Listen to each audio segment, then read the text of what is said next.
Hello, and welcome to Philanthropy Porch Ponderings. I'm Lisa Shamola, coming to you from my new porch here in Lafayette, Louisiana. And it's been a hot minute since I've been here to give you some updates. And it is South Louisiana in May 2023, so it is indeed a hot minute today.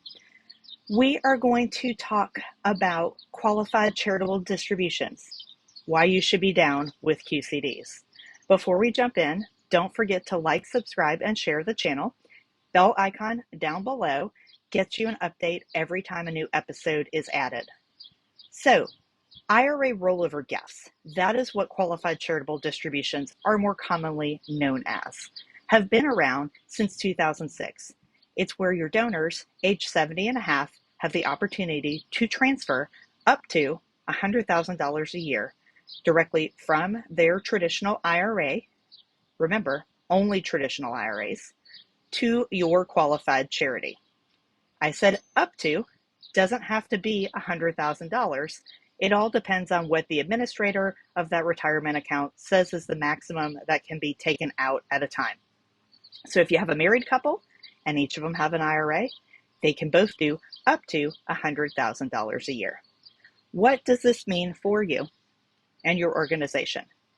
This means that your donors who are high net worth and may not need all the funds that they have put away for retirement have an opportunity to transfer these funds to you. Even your donors of modest means who do not itemize their taxes can see a benefit from this, because when they are making gifts to your organization, they're not itemizing anyway. So what they can do is they can send the funds from their retirement account to you instead, and they are no longer writing you checks or putting these things on your credit card. So it is more cash back in their pocket, right? And it is also something where they will not be taxed on what is taken out of the IRA, because the funds are not coming to them. They are going to you on their behalf. And I'm not a tax professional. I'm not a financial planner, but common knowledge is that you can't be taxed on income that you don't receive.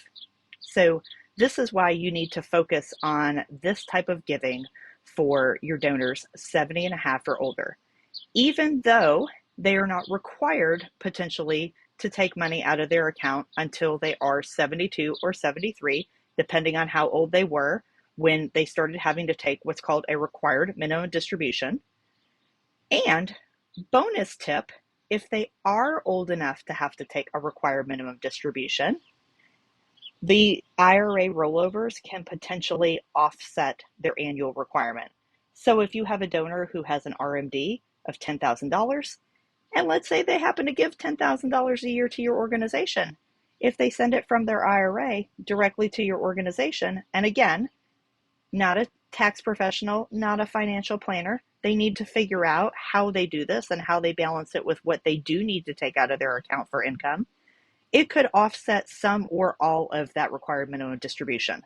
So definitely some tax advantageous ways for donors to give. One other thing that changed, Secure 2.0 passed at the end of 2022. And what that now allows is a maximum in a single tax year of up to $50,000 to be taken from an IRA and placed into a charitable gift annuity or a charitable remainder trust.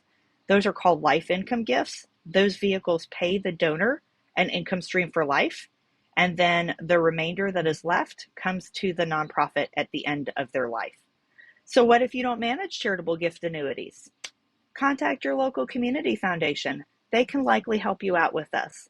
If your community foundation does not manage CGAs, give us a shout. We will connect you with the National Gift Annuity Foundation, and they manage these for nonprofits all across the country. So the main thing that I want you to take away from today is for sure for your donors who are 70 and a half or older, and you also need to start thinking about these conversations with donors in their mid to late 60s. You want to start talking about IRA rollover gifts. You want them to be down with QCDs. So are you going to be down with QCDs? You know me, I am. If you would like for me to speak with your organization about how they can maximize their non-cash asset strategy. If you would like a presentation on how qualified charitable distributions and IRA giving are the next wave of philanthropy in this country, because all the baby boomers are going to be old enough to do these within the next decade, please let me know that too. Again, like, subscribe, and share. Thank you for tuning in. Make sure to follow Fablanthropy on all the socials, especially on LinkedIn. We're new on there. And as always, stay fabulous.